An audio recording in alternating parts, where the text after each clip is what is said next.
웨스트민스터 소유리 문답 4문에 대해서 배울 차례입니다. 우린 이미 3문에서 웨스트민스터 소유리 문답이 크게 어떤 방향으로 나아갈 건가 두 가지 뿌리를 보았는데요. 한 가지가 하나님에 관한 것, 또 한 가지가 하나님이 인간에게 요구하는 의무가 무엇인가, 이것을 주축으로 앞으로의 소유리 문답이 진행된 것을 보았습니다. 순서에 따라 하나님에 관하여 우리는 먼저 알아보아야겠지요. 그래서 나오는 질문, 하나님은 어떤 분이십니까? 라는 질문입니다.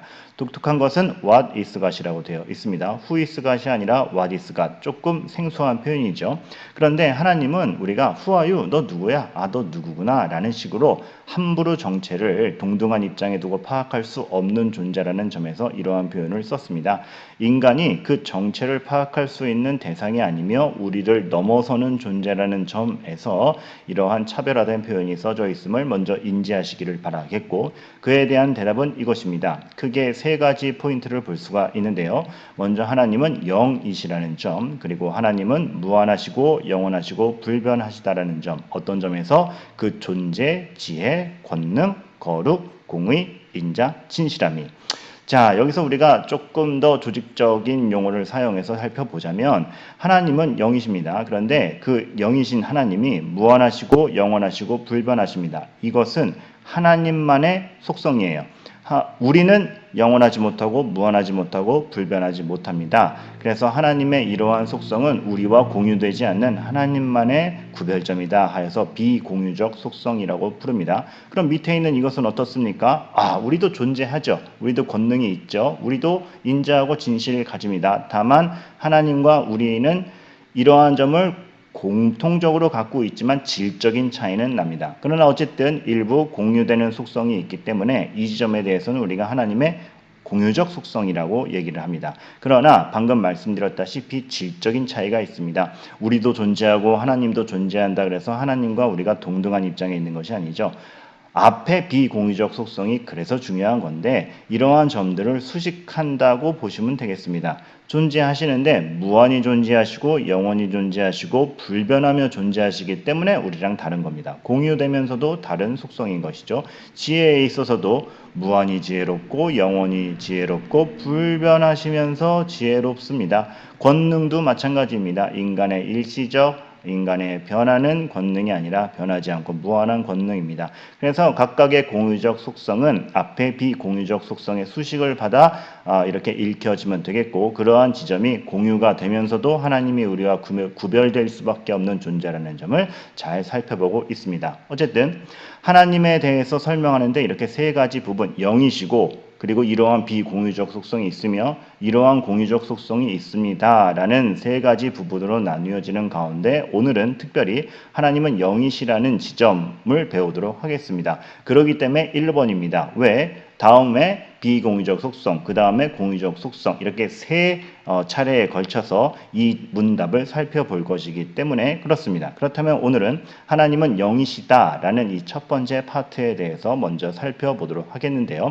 이를 위해서 우리가 가야 할 지점, 그 유명한 요한복음 4장 24절, 왜? 하나님은 영이시니라는 선언이 나오기 때문에 그렇습니다. 그렇다면 요한복음 4장으로 잠시 넘어가 보도록 하겠습니다. 요한복음 4장은 그 유명한 사마리아 여인과의 대화이지요. 4장에 보면 하나님께서 남부지방, 즉 예루살렘 근처에서 출발하여서 갈릴리 지방으로 이동하시는 중에 나오는 대화입니다. 이렇게 남쪽에서 북쪽으로 이동하는데 여러분 아셨어요? 사마리아가 어디에 있는지? 이 중간에 위치합니다. 아주 관통해서 지나갈 수밖에 없는 지리적 위치에 있는 것이죠. 그래서 예수님은 사마리아 지방을 지나갈 수 없는 것처럼 기록되어 있지만 사실은 이거 굉장히 독특한 설정입니다. 왜냐하면 그 당시 사람들은 이 가까운 길을 냅두고서도 남쪽에서 북쪽으로 혹은 북쪽에서 남쪽으로 이동할 때 사마리아 지역을 정통 유대인들은 지나가지 않고 우회하여 지나가였습니다. 사마리아 지역을 기피했던 것이죠. 왜 그럴까요? 사마리아 지역은 독특한 역사적 사실이 있고 사마리아인들은 그로 인해서 차별당하였고 유대인들과 적대적 관계에 있었기 때문입니다. 먼저 사마리아에 대해서 역사를 살펴보면 오므리 정권 때 오므리 왕이 반역자들, 반란 세력들을 진압하고 난 다음에 내가 다시 평화를 되찾았다 하면서 자신이 어느 지방을 개발할 건가, 어디를 전초기지를 삼을 건가 하면서 그래, 사마리아 지역이 그냥 그 당시 이름은 사마리아가 아니었는데 이 지역의 중간이니까 이 지역 한번 개발해보자. 야, 거기 땅 좀 사와라 했을 때 거기 세멜이라는 사람이 있었습니다. 세멜로부터 땅을 사들인 다음에 세멜에 사람들이 살았던 곳이다. 세멜린이라는 그 단어에서 사마리아라는 어원이 등장하게 된 것이죠. 그래서 이 지역이 사마리아라는 이름을 획득하고 발전된 게 오므리 정권 때부터입니다. 그런데 중요한 것은 이 사마리아 땅이 크게 얻어맞는 때가 있지요. 언제입니까? 그 유명한 바알신을 숭배하는 그 유명한 아합 정권 때. 자, 아합은 하나님을 아주 적대하던 사람이었고 우상을 숭배하던 사람이었습니다. 그래서 하나님의 섭리와 하나님의 심판 가운데 크게 하나님 때 혼나는 계기가 생기죠. 누구로부터? 아수르로부터 얻어맞습니다. 자, 그때 아수르가 아합 왕권을 갖다가 무차별 때린 다음에 사마리아인들을 강제 이주시킵니다. 왜냐하면 단지 야 너네 이제 엎드려 나한테 까불지 마 하는 것이 앞으로 나한테 충성을 맹세하는 의미에서 곡물 바쳐 정도로 끝난 것이 아니라 아예 그 민족을 갖다가 찢어놓기 위해서 중심부에 살던 유대인들을 갖다가 확 데려가 버립니다. 그리고 아주 그냥 못 쫓아오는 사람들만 일부 유약한 사람들만 남기고 굉장히 많은 사람들을 찢어놓고 데려가고 죽이고 가진 짓을 당합니다. 그 뒤에 그 빈자리를 또 이방인들이 들어와요. 그렇게 되니 사마리아 지역에 거주하던 사람들은 굉장히 피폐해지고 이방인과 섞이고 잡혀가고 흩어지고 이러면서 굉장히 처참한 지경이 됩니다. 물론 이러한 이방인의 유입과 그러한 찢어진 배경으로 말미암아서 여러 가지가 혼합해지는 어떻게 혈통적으로도 종교적으로도 매우 혼합해지는 지역이 됩니다. 문제는 유대인들이 정통 유대인들 즉 이러한 상황을 당하지 않은 그 나머지 유대인들이 이 혼혈족, 이 혼합지대에 살아가는 사마리아인들에 대해서 너희들은 정통성이 깨졌어. 너희들은 이방인에게 오염되었어. 이런 식으로 차별을 하기 시작하는 것이죠. 그에 대해서 사마리아인들도 유대인들과 적대 감정을 가집니다. 그래서 그들은 예배의 장소를 예루살렘으로 두지 않고 야 우리 예배하는 산 따로 우리가 지정했다. 그러면서 그리심산에서 예배 드리기 시작하였고 심지어 성경만저도 일부 선지서는 받아들이지 않고 모세오경을 중심으로 자기네들만의 성경을 취합하는 등 유대인들과는 여러 가지로 종교적으로 혈통적으로 나뉘고 적대관계에 있고 서로 반목하는 그러한 지경에 있던 것이 바로 사마리아인이고 사마리아 지역이었습니다. 그러니 이 지역을 기피하는 건 그들에게 있어서는 굉장히 일반적인 정서였던 것이죠. 그런데 예수님이 이 지역을 지나가는 것입니다. 이러한 배경과 이러한 전통과 이러한 혈통적 한계 속에 있는 사람들 가운데에서 삶이 온전치 못했던 한 사마리아인과의 대화에서 예수님이 질문을 받는 게 요한복음 4장입니다. 어떤 질문을 받습니까? 어디서 예배해야 합니까? 중약을 하고 여러분들이 그 중간 내용은 다 아시리라 혹은 별도로 읽어보시리라 생각을 하고 오늘의 주제를 위해서 요약해서 딱 보면 사마리아인이 그러한 예배의 장소의 나님과 본인들이 혈통적 한계를 가지고 있음과 유대인과 정통 유대인과는 반목하고 있는 현실 중에서 우리는 어디에서 예배해야 하는가라는 질문을 예수님께 던집니다. 그에 대한 대답으로서 나온 것이 바로 하나님은 영이시니 예배하는 자가 영과 진리로 예배할지니라 요한복음 4장 24절이 나온 것이거든요. 자, 그렇다면 여기서 하나님은 영이시니 영이라는 뜻은 어떠한 점으로 해석이 돼야 되겠습니까? 하나님은 물리적인 한계에 갇히신 분이 아니라는 것이죠. 역사적, 환경적, 배경적 여러 가지 한계적 요소가 있겠으나 하나님은 그 모든 것을 뛰어넘는 초월적 존재이시다. 한계에 갇힌 사마리아 여인에게 주님은 설명하시는 것입니다. 눈에 보이는 세상의 배경의 환경에 얽매이는 분이 아니며 그것으로 인하여 자기가 하실 일을 못하시는 분이 아니며 우리가 파악할 수 있는 것 너머에 계신 분으로서 그 모든 것을 지배하는 초월적 존재이시다라는 점에서 하나님은 영이시니 어떤 육체의 한계에 갇혀있는 우리와 엄격히 구별되는 바를 보여주시는 것이죠. 위대한 선언인 것입니다. 그런데 우리가 자칫 착각할 것이 하나님은 영이라는 것이 육체 안에, 배경 안에, 역사 안에 갇혀있는 우리와 탁월한 초월적 구별점을 가지시는 하나님에 대한 표현이니 하나님과 거리감을 느끼게 됩니다. 그런데 바로 이어지는 문장이 감동스럽죠. 그 우리와 엄격히 구별되고 초월적으로 계신 하나님이 우리가 예배할 수 있는 통로를 만드셨고 우리의 예배를 받으시며 우리와 교제하신다는 겁니다. 그 성령의 은혜로 진리의 말씀 가운데 우리는 하나님을 알고 교통할 수 있고 하나님과 교류할 수 있는 존재라는 점, 그것에 있어서 모든 한계를 엎으실 수 있는 분, 사마리아 여인에게 하나님께서는 정말 감동적인 선언을 해 주신 것이죠.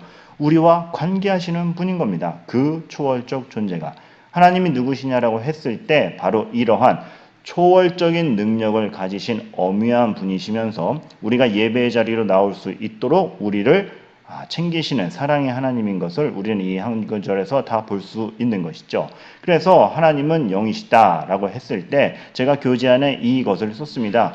그래요. 하나님은 우리를 초월해 계신 분입니다. 우리 지식으로 다 파악할 수 없는 분입니다. 그런데 그렇기 때문에 더더욱 하나님에 대해서 우리가 상상하거나 추론할 것이 아니라 무엇? 성경이 말씀하는 대로만 하나님을 이해해야 한다는 것, 이거 알아야 됩니다. 상상하거나 추론하는 것 안 됩니다. 그래서 우리는 하나님이 영이시다라는 선언을 하면서 하나 주의해야 될 게, 그것을 갖다가 우리가 눈에 볼 수 없고 다 파악할 수 없다라고 해서 우리 마음대로 상상하는 것이 아니라, 그러나 성경이 주어진 바 대로는 우리가 이해할 수 있는 부분은 성경 안에서만 이해해야 된다라는 그러한 각오와 선언을 동시에 해야 된다는 것이죠. 하나님에 대해서 만약에 상상과 추론으로 우리의 지식으로 오해하면 어떻습니까? 이런 식의 말들을 할 수 있는 거죠. 신은 있긴 있어. 그런데 만들어 놓고 이렇게 자연이 저절로 돌아가게 만들어 놓은 다음에 신경 쓰지 않는 거지. 있긴 있는데 우리와 무관한 존재. 혹은 신은 엄청 많아. 가는 길만 다를 뿐이지 엄청 많아. 이런 식으로 얘기할 수도 있겠고, 반면 신은 어디 있어라고 할 수도, 아니 모든 것이 신이 될 수도 아주 그냥 미신적으로 돌도 나무도 다 신의 속성이 묻어있지라고 하는 반면, 또 극단적으로 신에 대해 아는 건 아예 불가능해. 우린 신을 볼 수도 없고 우린 알 수도 없어 라고 얘기하는 사람들이 있을 수 있다는 것입니다. 이것을 그냥 하나의 우리가 일반적으로 할 수 있는 말풍선으로 담아놨지만, 잘 보세요. 바로 이게 이신론이죠. 시계공 하나님, 시계 태엽이 돌아가도록 만들고 한번 태엽을 감은 다음에는 상관하지 않은 하나님. 이신론. 그렇다라는 거고 세상은 얘기합니다. 신이 엄청 많다고 다신론으로 얘기하기도 합니다. 미신과 각종 모든 것이 신의 속성을 가지고 있다. 범신론이 있는 것이죠. 신이 없다는 무신론, 신에 대해 알 수 있는 건 전혀 불가능하다는 불가지론. 바로 이러한 하나님에 대한 오해, 지식, 철학 무수히 많습니다. 그러나 과연 이렇습니까? 그렇지 않죠. 그럼 우리가 이렇지 않다는 걸 어디서 파악해야 됩니까?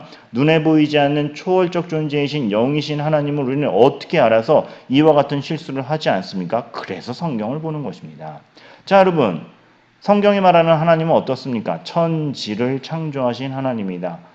아주 커다란 권능과 아주 커다란 애정을 갖고 이 세상을 만드신 분이 하나님입니다. 하나님은 존재하시고 우리와 애정을 갖고 관계하신 분이며 아주 큰 권능으로 이 세상을 지탱하시는 분입니다. 몇 가지 사건을 보죠. 아담과 하와가 타락한 뒤로 내버려 두셨습니까? 여자의 후손을 통해서 구원하시리라 바로 선언하십니다. 하나님은 자신의 피조 세계를 내버려 두시지 않습니다. 모세를 통한 이스라엘 역사를 보아도 그들을 약속을 기억하셔서 구원해내십니다. 그들의 울부짖음에 방관하시는 분이 아니며 그들을 내버려 두시지 않습니다. 에덴 동산에서 쫓겨나 하나님과 함께 할 수 없는 인간에게 성막을 만들어 함께 하시겠다고 우리와 함께 하시는 임마누엘의 하나님이십니다.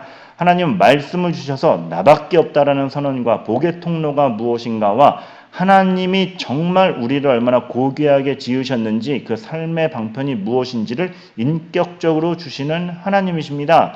다윗을 통하여서 그 하나님의 나라의 약속을 이루어 가시고 하나님의 통치를 받는 것이 무엇인지를 알려주시고 다윗으로 하여금 구원자를 보낼 것이라는 약속을 반복해 주시고, 다만 이스라엘에 국한되어서 그 권능이 펼쳐집니까? 바벨론으로 포로된 자, 비록 이스라엘의 죄 때문에 바벨론으로 포로되어 갔으나 이방의 왕들도 그 하나님의 권능 속에 있으며 믿는 자들을 그 속에서도 구원하신다는 걸 다니엘과 세 친구를 통해서 보여주십니다. 약속대로 오신 예수 그리스도, 정말 임마누엘의 하나님이 우리 눈에 보이는 인간의 몸 안에서 모든 영광을 갖추고 오신 예수 그리스도께서 하신 모든 기적과 이적도 그렇습니다. 오병이어 참 시편 23편에 하나님이 바로 이 예수 그리스도다라는 것을 알 수가 있으며 오병이어의 기적을 통해서 그 권능이 정말 우리를 사랑하시는 지점에서 일어나는 것이며 이것이 만나 사건의 반복이며 하나님께서 하늘의 떡으로서 그 몸을 찢어서 우리에게 주실 것이라는 걸 예고하시는 위대한 사건들 우리가 알 수가 있는 것이죠. 그리고 그 모든 것이 십자가에서 집결되어서 하나님의 공의와 하나님의 역사와 하나님의 신실함과 사랑이 나타나는 것입니다. 여러분 몇 개만 살펴봤습니다. 몇 개만. 그런데 불가지론, 무신론, 다신론, 범신론, 이신론 아니요. 하나님 우리 내버려 두지 않습니다. 볼 수 없는 초월하신 하나님이지만 볼 수 있습니다. 알 수 있습니다. 하나님 없지 않으십니다. 많지 않습니다. 생명의 길은 오직 하나 하나님 예수 그리스도를 통한 하나님뿐입니다. 모든 것이 하나님이 될 수 있다? 하나님과 피조물은 엄격히 구별되어 있고 그 권능은 창조자의 권능에서 드러납니다. 이거 모든 것 아니지요.